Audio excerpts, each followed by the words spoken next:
The entire restaurant stopped breathing. Federico Greco, the retired don who'd built half of Chicago's underworld, had just violated the one sacred rule. You don't touch the help. He thought she was fragile. He thought she was powerless. He was catastrophically wrong. Instead of cowering, Maria Puglisi straightened her spine and delivered a slap so thunderous it echoed off the marble walls like a gunshot. The old man staggered backward, shock painted across his weathered face. But it wasn't the strike that froze the room. It was what came after. As Antonio Greco, the current boss and Federico's son, rose from his chair like a tidal wave of violence, his hand already reaching for the gun beneath his tailored jacket, Maria locked eyes with him. No fear. No regret. She leaned forward and whispered a single word in a dialect so ancient, like so forbidden, that it hadn't been spoken in these halls for 3 generations. Malakan. Rotten flesh. Infected blood. The ultimate accusation. Antonio's hand froze mid-draw. The color drained from the faces of the old-timers who understood. In that crystallized moment of silence, everyone in La Gemma realized the same terrible truth. This wasn't just a waitress. She was a reckoning from a past they'd tried to bury, carrying a truth that would either save them all or burn the Greco Empire to ash. And outside, in the gathering darkness, the Serpent Cartel was already moving into position. La Gemma didn't look like a fortress. That was the point. From the street, it appeared as just another overpriced Italian restaurant in Chicago's Gold Coast. All floor-to-ceiling windows, Edison bulbs hanging like captured stars, and enough exposed brick to satisfy every food blogger's Instagram aesthetic. But Maria knew better. She'd spent 3 months learning every secret the building held. The windows were 2 inches of ballistic glass. The exposed brick concealed steel reinforcement plates. The elegant wine cellar had a second door that opened onto an armory. Even the marble floors were chosen for a reason. They didn't absorb blood easily. La Gemma was where Chicago's underworld came to conduct business in the illusion of civilization. Deals were made over ossobuco. Territories were divided alongside tiramisu. And everyone pretended they were just successful businessmen enjoying fine dining, not predators temporarily sheathing their claws. Maria moved through the dining room like smoke, her steps silent, her presence easily forgotten. She'd perfected the art of invisibility over these long months. The slight hunch of her shoulders, the downcast eyes, the apologetic smile that made powerful men look right through her. They saw the uniform, not the woman. They saw the apron, not the arsenal of rage barely contained beneath it. At the center table sat Federico Greco, holding court like an emperor in exile. Retirement hadn't dimmed his appetite for cruelty, it had merely refined it. Without an empire to terrorize, he'd turned his venom on smaller targets. Waitstaff, valets, anyone who couldn't fight back. "You call this a Barolo?" Federico's voice carried across the restaurant, deliberately loud. He held the wine glass like evidence of a crime, swirling it with theatrical disgust. "This is piss, but my grandfather wouldn't have washed his feet in this." The sommelier, a rail-thin man named Marcus, who had a daughter in college, went pale. Maria watched from the kitchen doorway as Marcus stammered an apology, offering to bring something else. Anything else. Federico let him grovel for exactly 30 seconds before waving him away like an insect. "See that, Antonio?" Federico turned to his son with a professor's condescension. "This is why the old ways matter. Respect isn't given anymore. It has to be beaten into people." Antonio Greco sat at his father's right hand, a study in controlled violence, wearing a $15,000 suit. Where Federico was all theatrical cruelty, Antonio was a closed fist. He didn't need to raise his voice. The tattoos crawling up his neck from beneath his collar told you everything about where he'd come from. The Patek Philippe on his wrist told you where he'd arrived, and the bodies buried in concrete across 3 states told you the cost of that journey. The old ways built everything we have, Antonio said, his voice carrying the unshakable certainty of a true believer. He'd spent his entire life trying to earn his father's pride, and that desperation had calcified into doctrine. Whatever Federico said was gospel. Whatever Federico did was justified. Maria refilled water glasses at the adjacent table, her hand steady, her breathing controlled. She'd waited years for this moment, not the explosion, but the watching, the seeing. She needed Antonio to understand what his father truly was before the truth detonated in his face. Otherwise, but he'd die defending a monster, never knowing he'd wasted his loyalty on rotting flesh.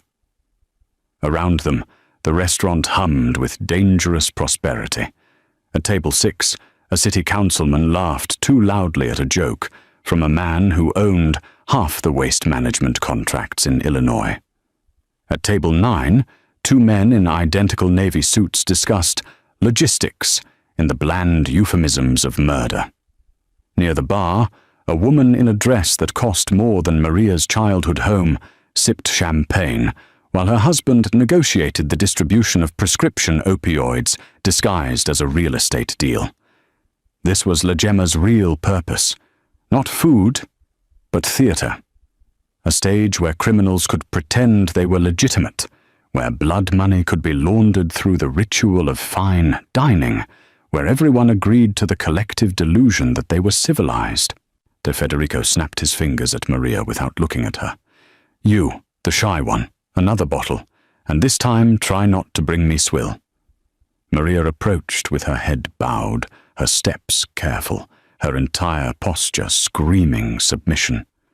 Inside she was counting the exits, counting the minutes, counting the men in the room who would need to die when the truth finally came. Yes, sir, she whispered, her voice barely audible. Federico didn't even glance at her. She was furniture, a servant, beneath notice. Perfect. Maria returned to the kitchen, her reflection catching in the polished steel of the pass-through window. For just a moment, she let her mask slip.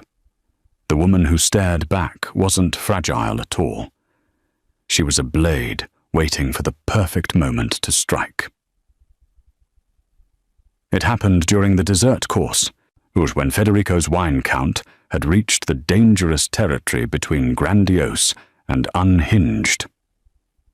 Maria was clearing the appetizer plates from table 4 when she heard the crash. Federico had swept his arm across the table, sending a perfectly plated panna cotta sliding onto the floor where it exploded into cream and shattered porcelain. The elderly Don was standing now, swaying slightly, his face flushed with alcohol and something darker. "This is what I'm talking about," Federico announced to the room, as if he'd orchestrated the mess to prove a philosophical point. No standards anymore. No pride. Just mediocrity served on expensive plates. Maria moved toward the disaster with a cleaning cloth, keeping her eyes down, her movements efficient. She'd cleaned up worse. She'd survived worse. Just a little longer, she told herself. Just wait for the right moment. But Federico had other plans. His hand shot out and grabbed her wrist as she bent to collect the broken porcelain. His grip was iron-strong despite his age, the fingers of a man who'd strangled his first victim at 19 and never forgotten the satisfaction of it. "Look at me when I'm talking to you," he hissed, yanking her upward.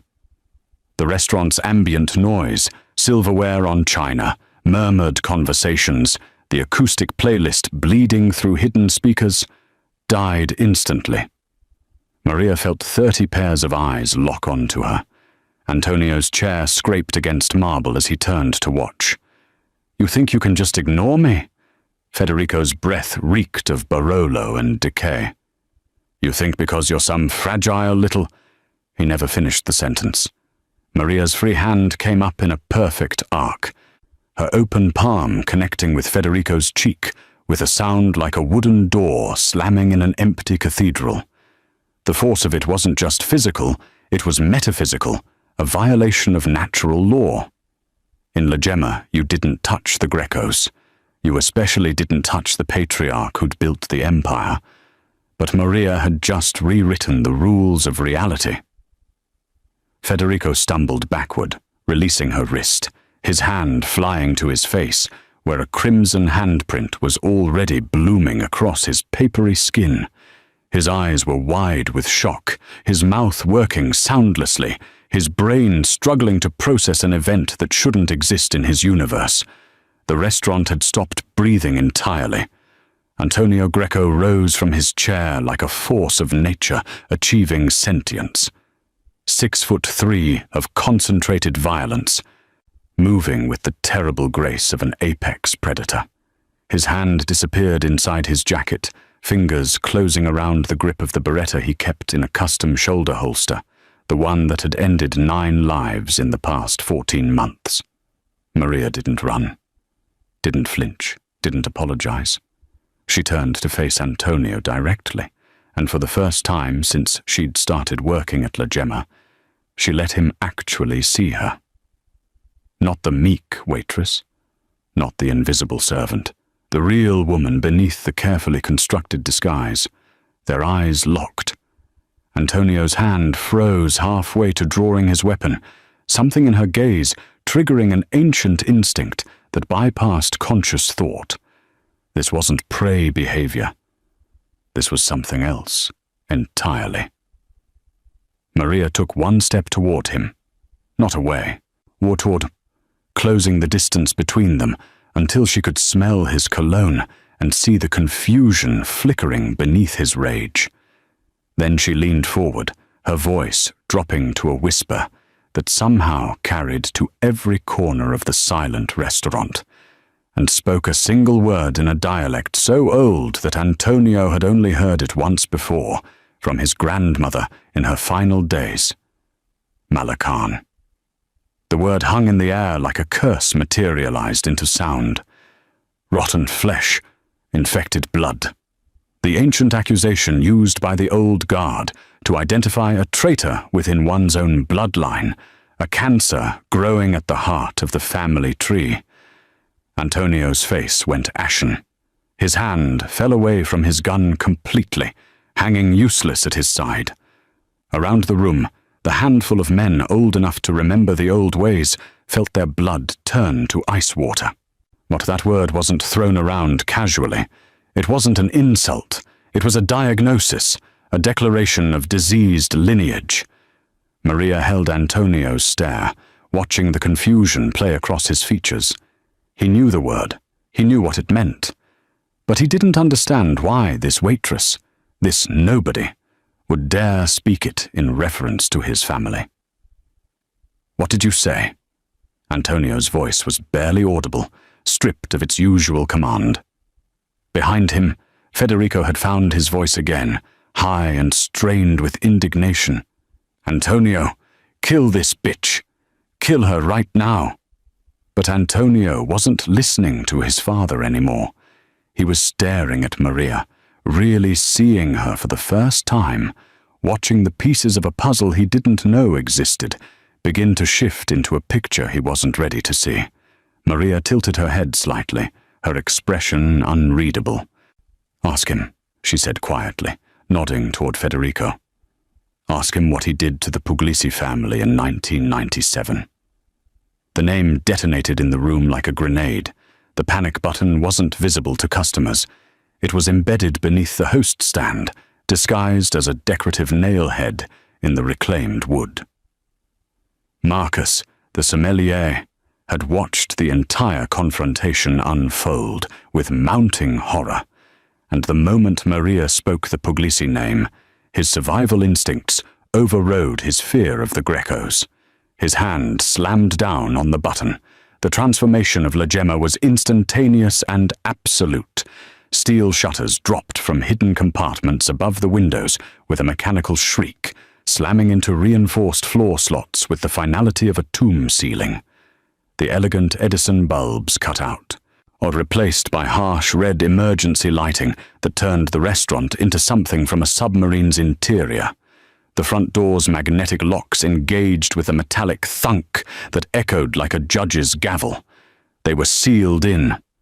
For exactly 3 seconds, the only sound was the hydraulic hiss of the security system, completing its lockdown sequence.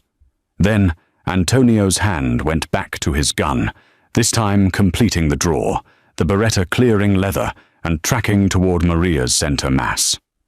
"What the fuck did you just—" The front windows exploded inward. Except they didn't shatter, the ballistic glass held. But the impact was apocalyptic. Heavy machine gun fire raked across the steel shutters and reinforced windows. The sound like the world ending in real time. The .50 caliber rounds hammered the building's face in a sustained burst that seemed to last forever, but was probably only 5 seconds. The restaurant erupted into chaos. Diners hit the floor. Chairs toppled. A woman screamed.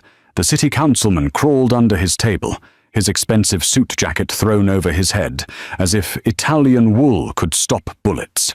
Antonio dropped into a combat crouch, his gun swinging toward the front entrance, his entire body shifting from rage at Maria to tactical assessment in a heartbeat. This was what he'd been trained for. This was what he was built for.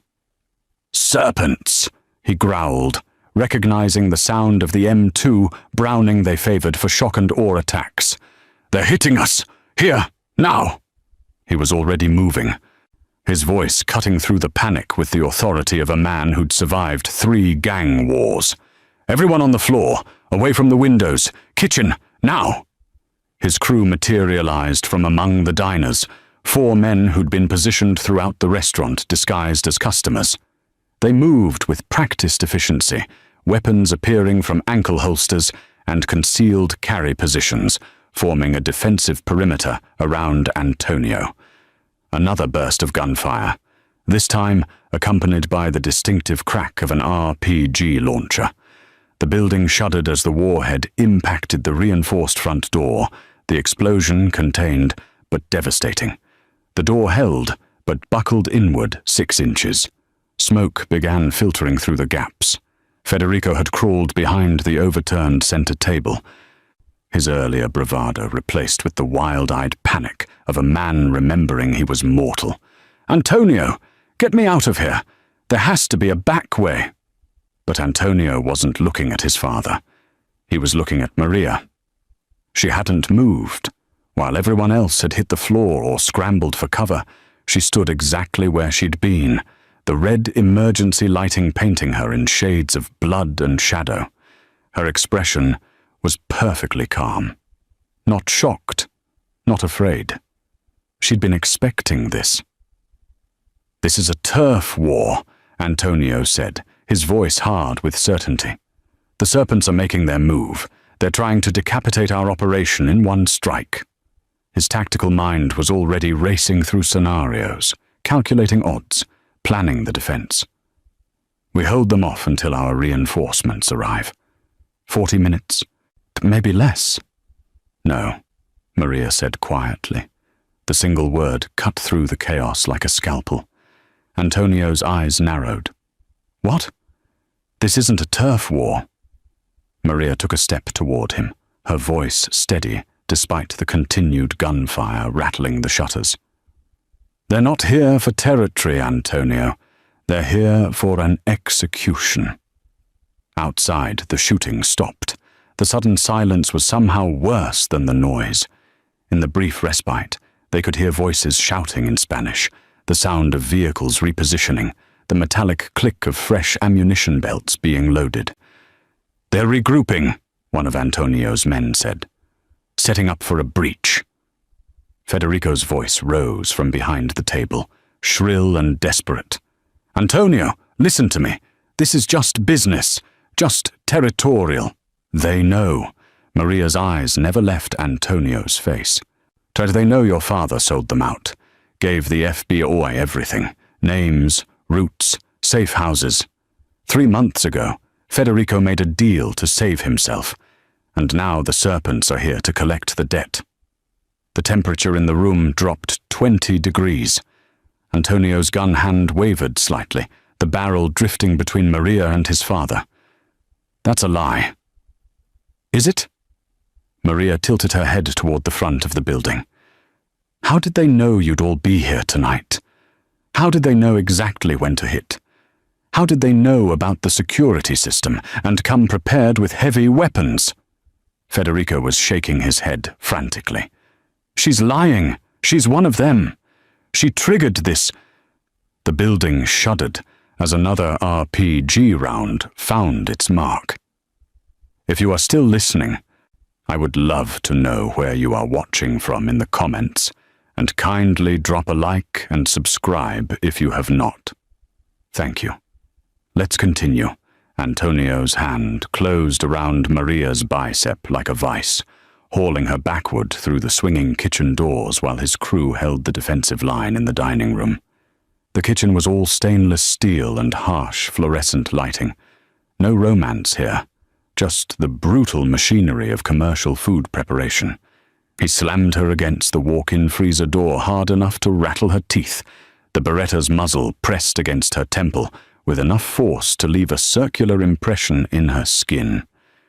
"Start talking," Antonio said, his voice stripped down to pure threat. "You've got 30 seconds to explain why I shouldn't paint this freezer with your brain matter." Behind them, Federico stumbled through the kitchen doors, supported by one of Antonio's men.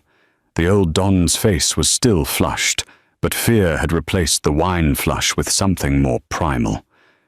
"Don't listen to her, Antonio. She's playing you. This is classic divide and conquer. Shut up." Antonio didn't take his eyes off Maria. "You. Talk." Now. Maria met his gaze without flinching, even with the gun pressed against her skull. When she spoke, her voice was eerily calm, the tone of someone delivering a medical diagnosis rather than fighting for her life. 3 months ago, your father was picked up by the FBI at a hotel in Evanston. Not arrested, picked up. There's a difference. She paused as another explosion rocked the building, plaster dust drifting down from the ceiling tiles. They had enough to put him away for life. Racketeering or conspiracy, 3 murders they could prove, but they offered him a deal. "Lies," Federico spat. "Antonio, she's..." The deal was immunity in exchange for information on the Serpent Cartel's Chicago operations. Maria continued as if Federico hadn't spoken. "He gave them everything. Warehouse locations, distribution networks, the names of every Serpent lieutenant operating north of Roosevelt Road. 47 arrests followed. 47. Antonio's jaw clenched, but the gun didn't waver. Why would the feds let the Serpents know where the intel came from? They didn't have to. Maria's lips curved into something that wasn't quite a smile. Your father isn't as smart as he thinks he is. He used his personal phone to set up 2 of the meetings with his handler. The Serpents have people inside the telecom companies. As they pulled the records, they saw the calls to known FBI numbers. Federico pushed forward, his voice rising. "This is insane. Antonio, I'm your father. Would I betray—" "Show him your phone," Maria said quietly. The kitchen went silent, except for the distant sound of gunfire and men shouting tactical positions in the dining room. "What?" Federico's face went pale. "Your phone," Maria repeated. "The burner you keep in your left jacket pocket. The one you've checked 17 times tonight. Show your son what's on it." Antonio's free hand shot out, grabbing his father's jacket and reaching into the pocket before Federico could react. The old man tried to twist away, but Antonio was faster, stronger, and now very, very interested in what required such protection. The phone was a cheap, prepaid model, or the kind you bought at gas stations and threw away after a week. Antonio thumbed it open, his eyes scanning the limited call history. His face transformed, not into rage, but into something worse. Comprehension. The collapse of a worldview. "These are FBI numbers," Antonio said, his voice hollow. "Jesus Christ, these are FBI numbers." "Antonio, listen to me." Federico's hands were up now, placating, desperate. "I had to. You don't understand. They had evidence, real evidence. I was looking at life. I was protecting us, protecting the family. You gave them the serpents to save yourself." Antonio's voice was dead. "And now the serpents are here to return the favor." "It was supposed to be clean." Federico's composure shattered completely. "I gave them the serpents. They were supposed to take them down. And we'd expand into their territory. It was strategy, Antonio. It was business. You didn't tell me." The gun pressed harder against Maria's temple, but Antonio was looking at his father now. "You made a deal with the FBI, and you didn't tell me." Maria spoke carefully, aware that she was standing between a man with a gun and his unraveling reality. "He didn't tell you because he knew you'd never approve. You still believe in the code, honor among thieves, the old ways your father loves to lecture people about." She paused. "He was going to let you take the fall if it went wrong." "That's not," Federico started. "There's a second deal," Maria interrupted. "Check the texts." Antonio scrolled down. His breathing became shallow. When he spoke again, his voice was barely audible. "You gave them me." The kitchen door burst open. But one of Antonio's crew, a scarred enforcer named Dante, stuck his head in, his face urgent. "Boss, they're bringing up a battering ram. We've got maybe 5 minutes before they breach the front door. We need you out here." Antonio didn't move. The gun was still pressed against Maria's head, but his eyes were locked on his father, watching the old man's face cycle through denial, justification, and finally, naked fear. "The texts," Antonio said softly. "They're time-stamped from today. You contacted your FBI handler this afternoon. You told them where I'd be tonight." His voice cracked. "You were trading me for witness protection." Federico's mouth opened and closed soundlessly. Outside, the battering ram struck the front door with a boom that shook the entire building. The battering ram hit again, but this time the reinforced front door gave way with a tortured shriek of metal. The sound of boots hitting marble echoed through the building. Not a few men, but many. The serpents weren't probing anymore. They were flooding in.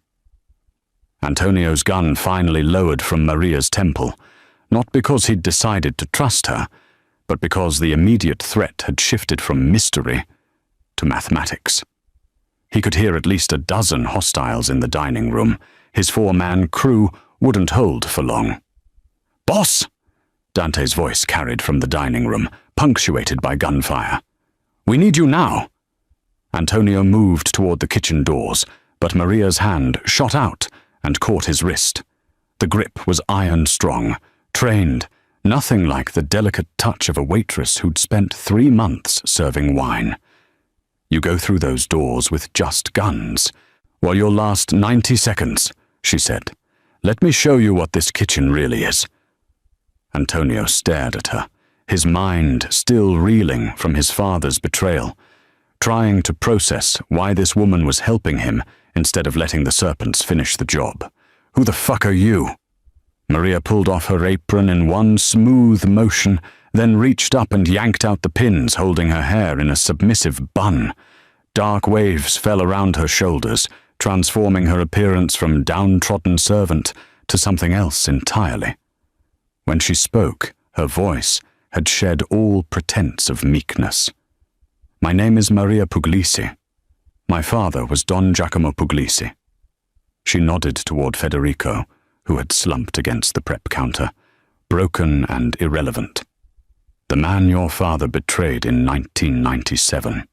The man whose empire your father stole, or the man who died in federal prison because of testimony your father provided to save his own skin. The pieces clicked into place in Antonio's mind with sickening clarity.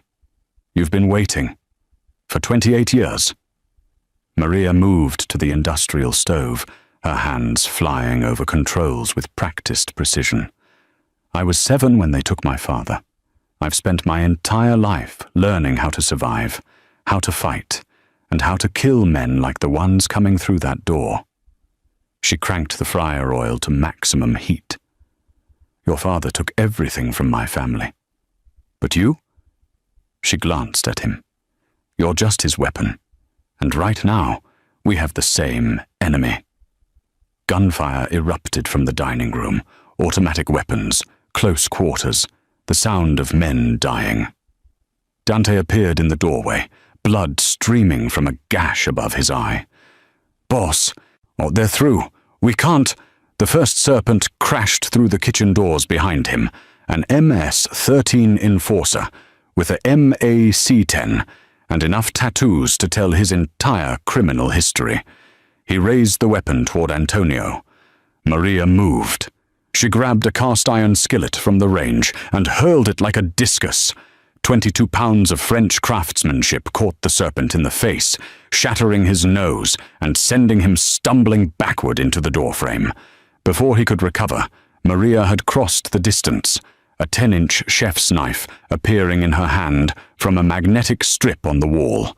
The blade found the gap between his 3rd and 4th ribs with surgical precision. She was already moving to the next threat before the first body hit the floor. 2 more serpents came through the doors. Maria hit a switch on the wall and the overhead chemical wash system activated. Industrial degreaser, meant for end-of-night cleaning, now spraying directly into the intruders' faces at high pressure. They screamed, clawing at their eyes. Maria didn't give them time to recover. A second knife, a brutal boning blade, found the first man's throat. The second tried to fire blind, his bullets punching through stainless steel and shattering glass, but Maria had already dropped below his line of fire. Antonio watched, stunned, as this woman who'd served him wine transformed into something from a nightmare. She fought with the efficiency of someone who'd studied violence like a doctoral thesis. No wasted movement, no hesitation, every action serving a purpose. She rolled to the fryer, grabbed the handles with towels wrapped around her hands, and heaved. 350 degrees of cooking oil arced through the air like napalm, catching a 3rd serpent who'd made the mistake of following his companions. His screams were inhuman. "The kitchen is a weapon," Maria said, breathing hard but controlled, knife still in hand. "You just have to know how to use it." She pointed to the shelves. Pressurized cleaning chemicals, improvised acid attacks, liquid nitrogen for flash freezing, throw it in their faces. The meat locker has CO2 canisters that can displace oxygen in an enclosed space. More boots in the dining room, more shouting. The serpents were regrouping, realizing the kitchen breach had gone catastrophically wrong. Antonio made a decision. He turned to Dante and his remaining crew. "Fall back to the kitchen. We're making our stand here." Maria was already moving to the next defensive position, her eyes calculating angles and weapons with the cold precision of a battlefield engineer. "The walk-in cooler," she said.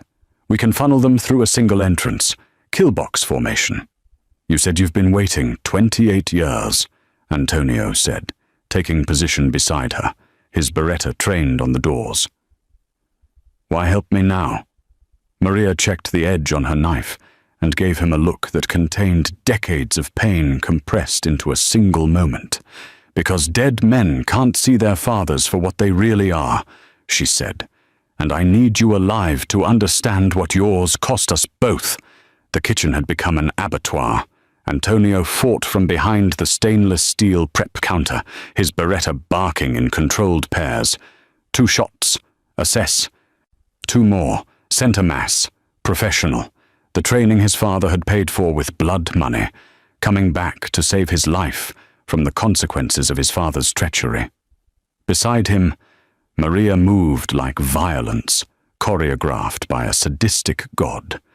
She'd abandoned the knives for a fire axe pulled from the emergency equipment locker, wielding it with the brutal efficiency of someone who understood that elegance was a luxury they couldn't afford. A serpent came through the doors, and she buried the blade in his shoulder, using his collapsing weight as a shield against the gunfire from his companions. Dante was down, clutching a stomach wound, but still firing, his blood mixing with fryer oil on the tile floor. The other two crew members had created a crossfire position, using the industrial ovens as cover, were turning the kitchen entrance into a fatal funnel. But they were losing. For every serpent they dropped, two more appeared. The cartel had come prepared for war, and they had the numbers to wage it. Antonio's magazine ran dry, and he dropped behind cover to reload, his hands moving through the muscle memory, while his mind raced through increasingly desperate scenarios. That's when he noticed his father. Federico had retreated to the corner near the dry storage entrance, supposedly taking cover from the firefight. But he wasn't cowering.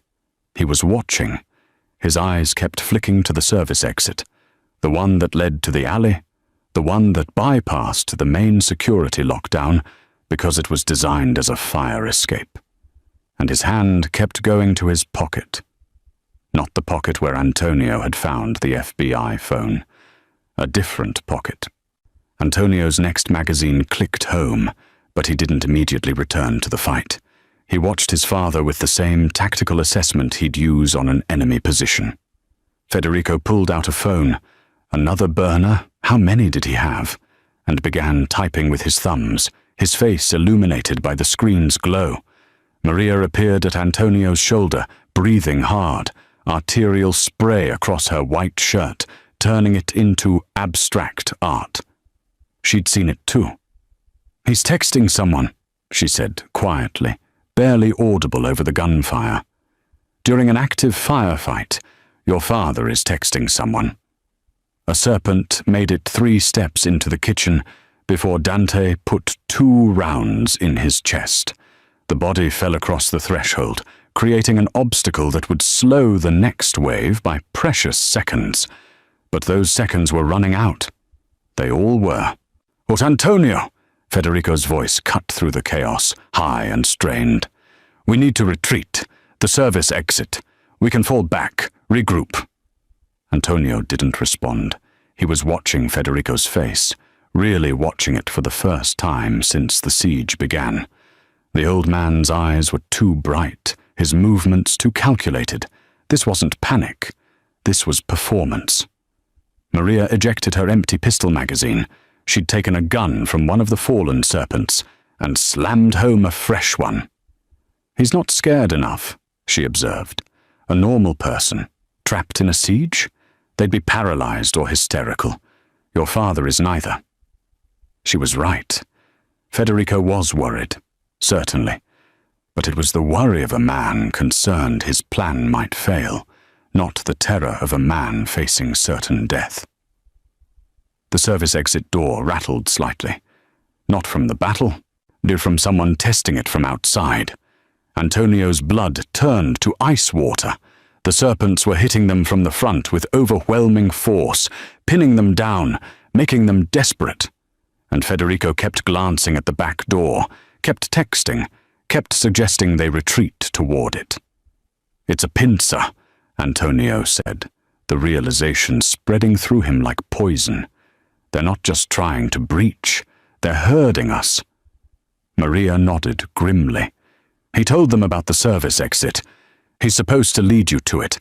They'll be waiting." Another burst of gunfire. One of Antonio's crew, a kid named Marco, who'd just made his bones last year, took a round in the throat and went down, his arterial spray painting the ceiling in crimson Rorschach patterns. They were down to 3 functional fighters, Antonio, Maria, and Dante, who was using the prep counter to stay upright, his face going grey from blood loss. Federico's voice again, more urgent. "Antonio! For God's sake, we have to move. The back way. It's our only chance." But Antonio was remembering Maria's word. Malacan, rotten flesh, the cancer in the bloodline. He'd spent his entire life defending this man, believing in him, enforcing his will with violence. How many people had Antonio hurt because his father commanded it? How many lives had he destroyed in service of a lie? The phone in Federico's hand buzzed with an incoming message. The old man's face flickered through an expression Antonio had never seen before, relief mixed with something like anticipation. "Boss," Dante gasped through gritted teeth. "We're almost out of ammo. Whatever we're doing, we need to do it now." Antonio looked at Maria, or she looked back, her dark eyes offering no comfort, no easy answers, just the truth. His father had brought death to this door, and now death was collecting. The ammunition situation had gone from critical to catastrophic. Antonio's Beretta locked back on an empty chamber for the third time, and when he reached for his last magazine, his fingers found only 2 rounds rattling loose in his jacket pocket. Across the kitchen, Dante had stopped firing entirely. He was slumped against the base of the prep counter, his breathing shallow and wet, the stomach wound having taken its inevitable toll. The kid, Marco, was already cold, his eyes staring at nothing. It was just Antonio and Maria now, and the serpents knew it. The assault had shifted from overwhelming force to patient pressure. They'd stopped rushing the kitchen and started firing in controlled bursts, keeping their targets pinned while they maneuvered for better positions. Professional, tactical. They knew time was on their side. Maria had pulled back to the walk-in cooler entrance, using the reinforced door frame as cover. Her stolen pistol was empty, discarded. She'd retrieved her fire axe and what looked like a commercial-grade meat cleaver. Medieval weapons for a medieval situation. "We need to move," she said, her voice steady, despite the impossibility of their position. "The main hall. If we can get back to the dining room, we can use the overturned tables for cover. Create a better defensive position." Antonio knew it was a desperate play. The corridor between the kitchen and dining room was a fatal funnel, 20 feet of exposure with no cover. But staying here meant dying here, and he'd never been the type to wait for death to arrive on its own schedule. "On 3, he said, chambering one of his 2 remaining rounds. "We move fast. Stay low." That's when he realized his father was gone. The corner where Federico had been crouching was empty. In the chaos of the last exchange of gunfire, while Antonio had been focused on not dying, the old man had vanished. Maria saw it on his face. "Where?" The sound of metal scraping against metal echoed from the back of the kitchen, the service exit. Someone was manipulating the lock from inside. Maria's eyes went wide. "No!" She moved before Antonio could process what was happening, sprinting toward the rear of the kitchen with her axe raised. Antonio followed, his remaining round ready, his mind finally accepting what his heart had been denying. His father was opening the door. They found Federico in the service corridor, his hands working the heavy-duty deadbolt that secured the exit. The old man's face was slick with sweat, his movements frantic. He'd managed to disengage the first lock and was reaching for the second when Maria's shout stopped him. "Step away from the door!" Federico spun, and for a moment, just a moment, Antonio saw his father's true face. Not the patriarch, not the builder of empires, just a frightened old man willing to sacrifice anything, anyone, to save his own skin. "Antonio," Federico said, his voice taking on the commanding tone he'd used throughout Antonio's childhood. "Put the gun down. You don't understand. I've made arrangements to trade me," Antonio said flatly. "That's what the texts were about. That's why they're hitting the front so hard. You told them you'd deliver me through the back door." Federico's hands came up in a placating gesture. "It's not like that. I negotiated safe passage for both of us. They need a gesture of good faith. They need me dead, Antonio corrected, because I'm the one who actually runs the organization. I'm the one who knows where the real money is, where the operations are. You've been retired for 5 years. You're not valuable anymore. His voice was eerily calm. I am. And you're giving them me to save yourself. From the kitchen, they could hear the serpents regrouping, preparing for another push. Time was measured in seconds now. Maria kept her axe trained on Federico, but her eyes flicked to Antonio. But he's been texting them our position this whole time. Every defensive position we've taken, every time we've moved, he's been feeding them intelligence. Federico's face contorted with desperation. You sanctimonious bitch! You think you're better than me? Your father would have done the same thing. Survival is all that matters. Survival is the only law. My father died with honor, Maria said quietly. In a prison cell, betrayed by you. But he died with his soul intact. Can you say the same? The second lock clicked open under Federico's earlier manipulation. The old man's hand shot out toward the door handle, making his final choice. Antonio's last bullet took him in the shoulder, spinning him away from the door. Federico hit the wall with a cry of pain and shock, clutching his wound, staring at his son with uncomprehending betrayal. You shot me, Federico gasped. Your own father. You killed me first, Antonio said. You just wanted me to die after you were safely away. Outside the service exit, they could hear movement, voices in Spanish. The serpents were already in position, waiting for the door to open, waiting for the old man to deliver his son like a sacrifice to appease the gods of survival. Maria moved to the door and quietly, carefully, re-engaged both locks. Antonio stared at his father slumped against the wall, blood seeping through Federico's fingers where they clutched his wounded shoulder. The old man's eyes were wild, bouncing between his son and the relocked door, his mind trying to calculate an escape route that no longer existed. Antonio, oh please. Federico's voice had shed all pretense of authority. This was begging, pure and unadorned. I'm your father. Blood is blood. You can't just... Blood is blood, Antonio repeated, his voice hollow. He looked down at the beretta in his hand, the chamber empty, the weapon now just an expensive piece of metal and polymer. That's what you always taught me. Family above everything. Loyalty above all. The old ways. From the kitchen, the sound of boots on tile. The serpents were pushing forward again, sensing weakness, smelling blood in the water. Maria grabbed Antonio's arm, her grip urgent. We need to move. Now. There's a safe room off the wine cellar. Reinforced walls, separate ventilation. We can hold there until... Until what? Antonio's laugh was bitter. Until the police arrive and arrest everyone. Until your vendetta is complete. But he was already moving, because staying meant dying, and some instinct deeper than thought still demanded survival. Federico struggled to his feet, using the wall for support. Take me with you. Antonio, I'm hurt. I can't. You can't leave me here. Antonio stopped, turned, really looked at his father for what felt like the first time in his life. Not the mythic figure who'd built an empire from blood and fear. Not the teacher who'd passed down the sacred codes of honor and respect.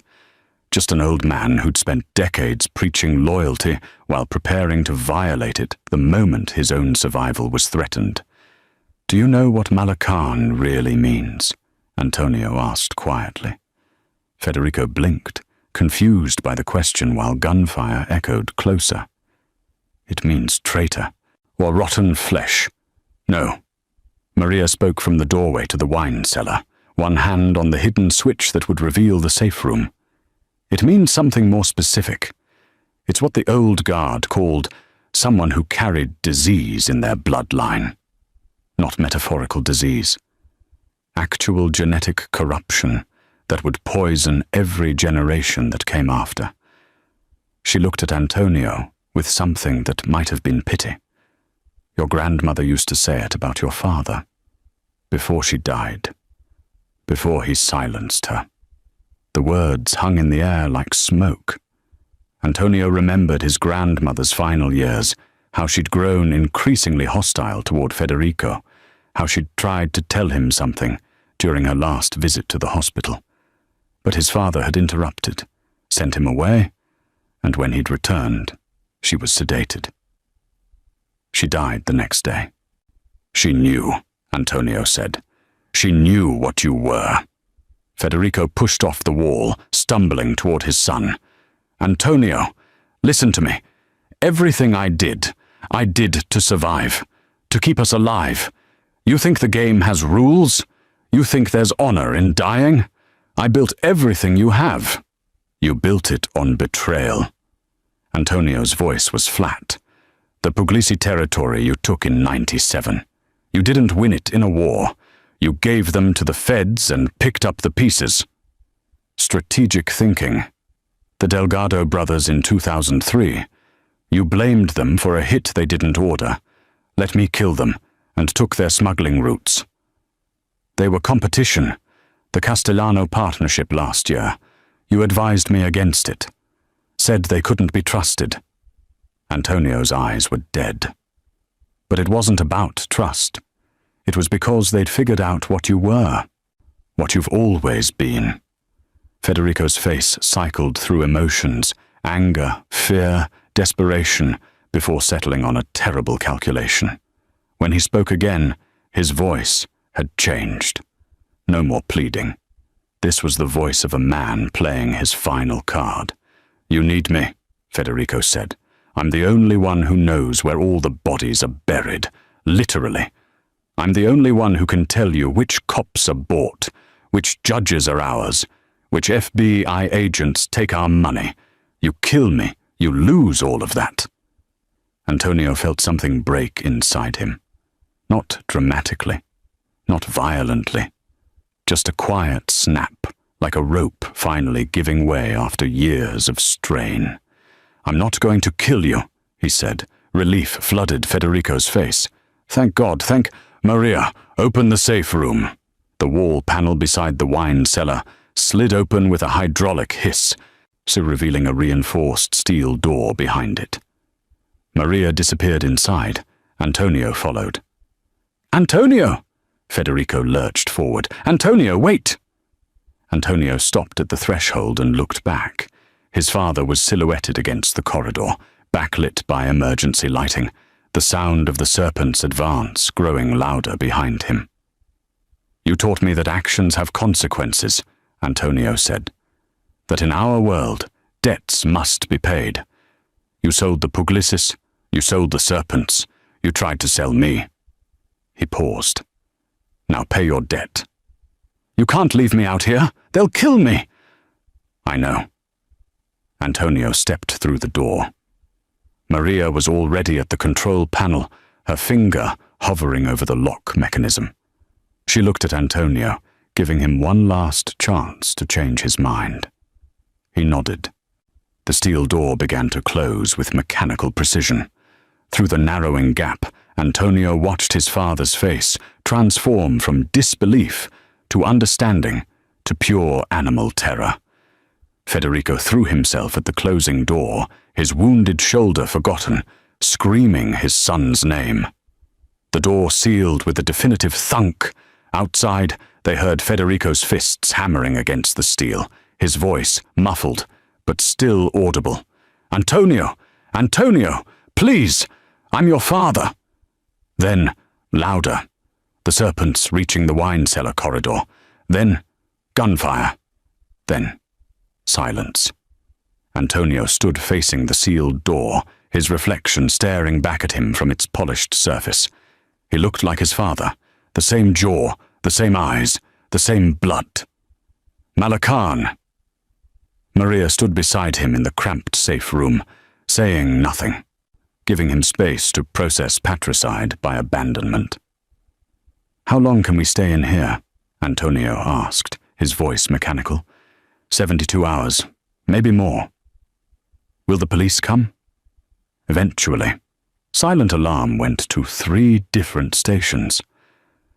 Antonio nodded slowly. His father had stopped screaming.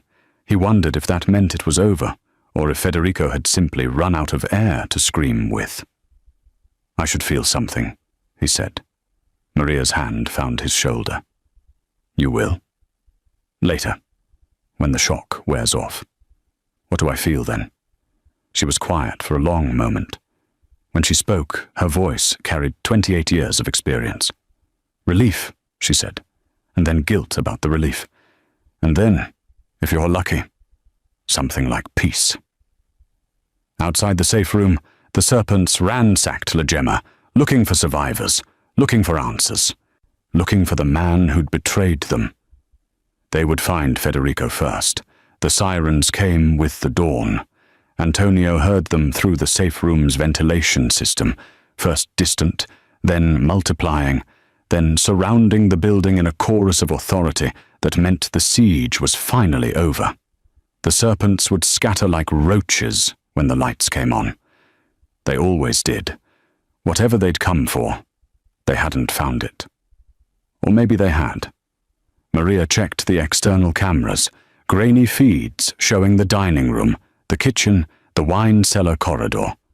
Bodies everywhere, overturned tables, bullet holes in the walls like punctuation marks in a story written in violence.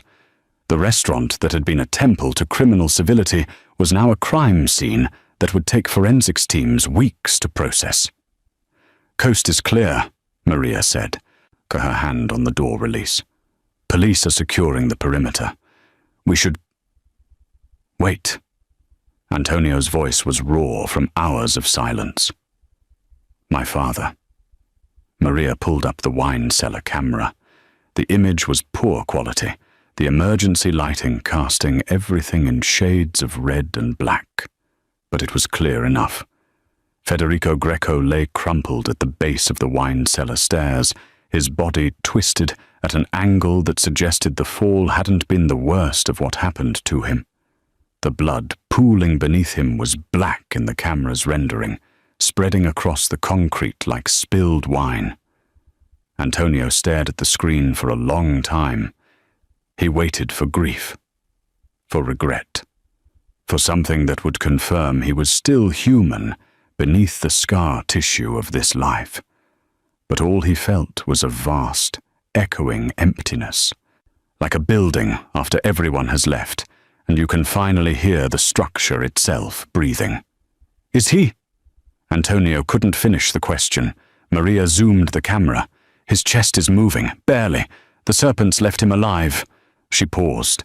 The police will find him. Paramedics will take him to county. If he survives, he'll talk. He always talks. The FBI will protect him. Witness protection. A deal. Yes. Antonio nodded slowly. So his father would live after all, in some suburb under some fake name, spending his remaining years watching game shows and remembering when he was a king. It seemed appropriate somehow. Federico had always been more afraid of death than capable of accepting it with dignity. He'll never be able to come back, Antonio said. To Chicago, to the life. No, Maria agreed. He's already gone. I'm just his body that needs to catch up. She opened the safe room door. The air that rushed in smelled of cordite and blood and the particular scent of a place where too many people had died too quickly. Antonio followed her out into the wreckage of La Gemma, his shoes crunching on broken glass, his eyes taking in the cost of his father's final betrayal.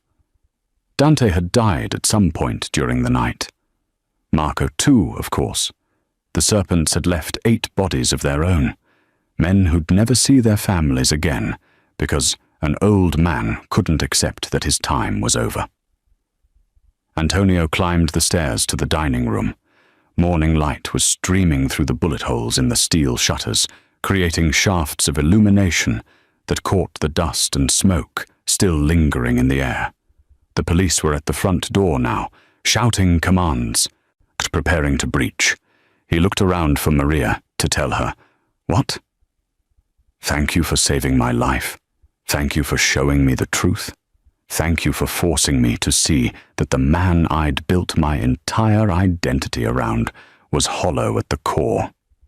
But she was already moving toward the back of the restaurant, away from the police, away from the questions and the arrests and the unraveling that would follow. She'd retrieved her apron from somewhere, the one she'd worn as a waitress, the disguise she'd maintained for 3 months while waiting for this exact moment. It was folded neatly on the bar counter, placed with the same precision she'd used to set tables. "Maria." Antonio's voice stopped her at the kitchen entrance. "Wait." She turned, and in the morning light streaming through the bullet holes, he could finally see her clearly. Or not the waitress, not the warrior. Just a woman who'd spent 28 years carrying the weight of her father's legacy, who'd learned to kill and fight and survive, all for this moment of truth. "You saved my life," Antonio said. "You could have let them take me. Let the serpents finish what my father started. Why didn't you?" Maria smiled, but it was sad and tired and carried no triumph. "Because I needed you to see him. Really see him. If you'd died defending him, believing in him, that would have been his final victory. He would have died a king in your eyes." She adjusted the apron on the counter, smoothing a wrinkle that didn't exist. "But now you know. Now everyone will know. Your father doesn't get to be remembered as a builder of empires. He gets remembered as Malakan. Rotten flesh. That's what you wanted? Or just the truth?" "That's all I ever wanted." The police were through the front door now, shouting orders, weapons drawn, flashlights cutting through the haze. Antonio heard his name being called, heard the commands to get on the ground, to show his hands. He looked back to the kitchen, but Maria was already gone. Just an apron on the counter and the faint sound of the service exit closing, the same door his father had tried to open, now serving as her escape route. Antonio raised his hands slowly as the police surrounded him. He would survive this. His lawyers would earn their retainers. The empire his father built on betrayal would need a new foundation, one not constructed from rot and lies. He was the undisputed king now. The throne was his. It had never felt more empty. The truth always has a price in a world built on loyalty. The greatest betrayal comes from those we trust most. Maria Puglisi spent 28 years preparing for one moment, not revenge, but revelation. Because sometimes the cruelest punishment isn't death, but forcing someone to see the truth they've been denying their entire life. Federico Greco built an empire on betrayal and died a coward. Antonio Greco inherited that empire but lost his father. And Maria? She walked away with nothing but the truth. And sometimes that's everything. The real power isn't in the crown you wear, but in the illusions you're willing to shatter. If this story made you question everything you thought you knew, hit that like button and subscribe for more tales where nothing is as it seems, and the truth is always worth the cost.